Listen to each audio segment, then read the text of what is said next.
20 साल बाद फौजी सिद्दीकी ने अपनी हमशीरा डॉक्टर आफिया सिद्दीकी से अमरीकी जेल में मुलाकात की। ये 3 मुलाकातें थीं जो कि 1.5 और 2 घंटे का जिसका दौरानिया था।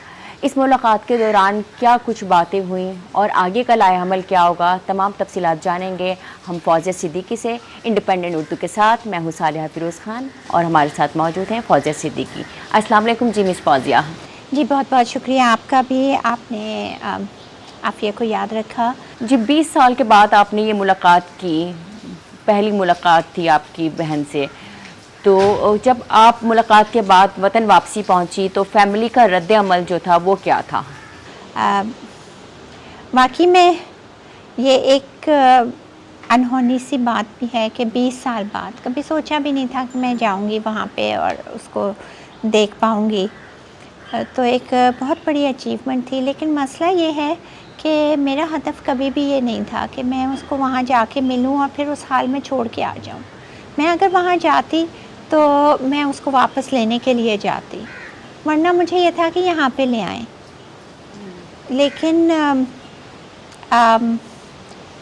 इस्लामाबाद हाई कोर्ट का इसमें बहुत ज़्यादा कोशिश और वो थी, और दूसरे ये कि एक अफ़वाह जो बहुत ज़्यादा फैली हुई थी कि आफिया खुदा न खास्ता दुनिया में नहीं रही है, तो वो उस अफ़वाह को भी अपनी आँखों से देखना ज़रूरी हो गया था। 20 साल बाद जब हम किसी प्यारे से मिलते हैं तो अल्फाज नहीं होते इतने, जी चाहता है कि बस गले से लगा लें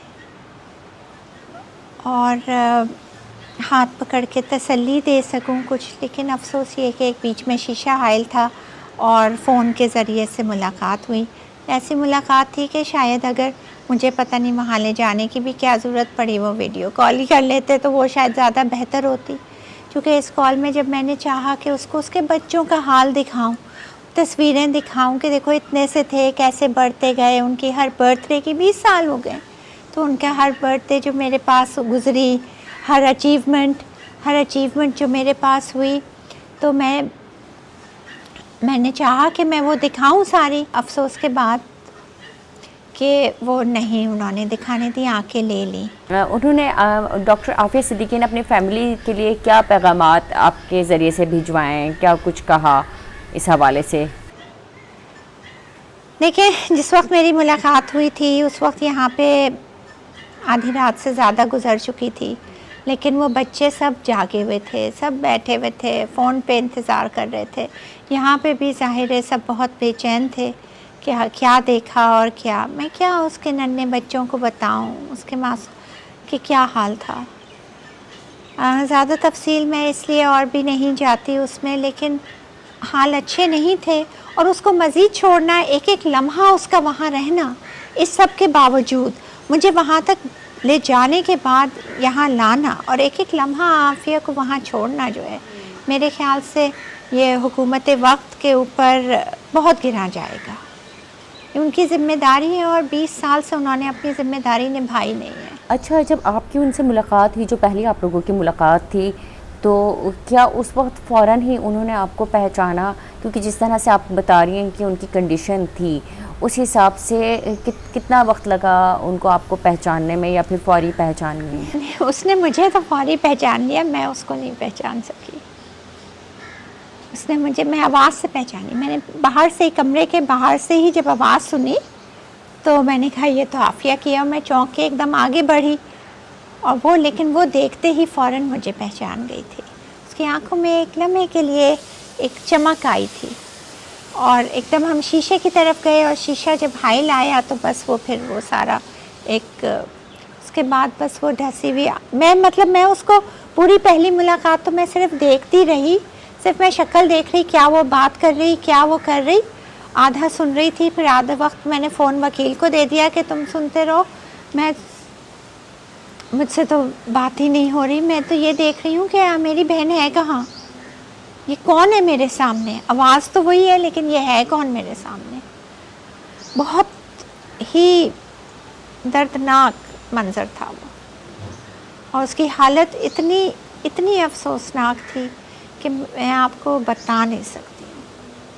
कब्र का मुर्दा कहते हैं ना, तो ये वो भी शायद बेहतर हालत में होता होगा।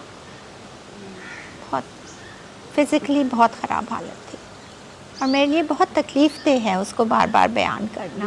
बिल्कुल। अच्छा, तो ज़ाहिर सी बात है काफ़ी अरसा हो गया, अब अपनी फैमिली के साथ रहना चाहती हैं और यकीनी तौर से आपने भी यही कहा था कि अब हम गए हैं तो हम आफ़िया को जो है अपने वतन वापस ही लेकर आएंगे।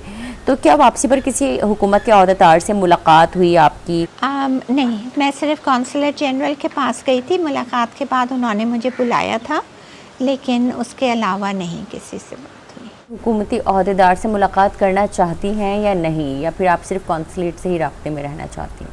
देखिए, कौंसलेट हुकूमत के अंडर में होती है। हाँ जी। डेफिनेटली अगर हुकूमत राब्ता उनसे नहीं करेगी तो वो तो वैसे ही कुछ नहीं करते। तो अभी इतने अरसे उन्होंने क्या किया है, उन्होंने हमारी आफिया से बात तक नहीं करवाई, जबकि कौंसलेट करवा सकता है। ये कौंसलेट्स का काम होता है अपने लोगों के वो करना। ये काम थोड़ी होता है कि वो गैरों की और दूसरे मुल्कों के लोगों की हिफाजत करें और अपनों को जो है वो तकलीफ़ और उनकी जान ख़तरे में डालें। तो आफिया की जान ख़तरे में है, उसके साथ जिस किस्म का सलूक हो रहा है, उसकी जो हालत है वो उसकी जान बहुत ज़्यादा ख़तरे में है। और ये हुकूमत का, ये बिलावल ज़रदारी साहब का, ये वज़ीर आज़म साहब का अव्वलीन फ़र्ज़ बनता है। उन्होंने ये कदम जब लिया है कि मुझे वहाँ पे मुलाकात करवाई है, मुझे वो बदतरीन हालात दिखाए हैं, तो किस लिए दिखाए हैं? कि मुझे भी टॉर्चर करना था, या इसलिए कि देखो हम बहन को लेकर आ रहे हैं, हम आपको इसीलिए दिखा रहे हैं, हम आपसे छुपा नहीं रहे कि हालात ऐसे हैं कि अब बेटियां बेचने या बेटियों को ज़िंदा दरगोर करने वाला दौर ख़त्म हो गया है, अब हम लोग वापस लेकर आएंगे। बहुत शुक्रिया मिस फौजिया सिद्दीकी, आपने इंडिपेंडेंट उर्दू को अपना कीमती वक्त दिया और हमसे तफसीलन गुफ्तगू की।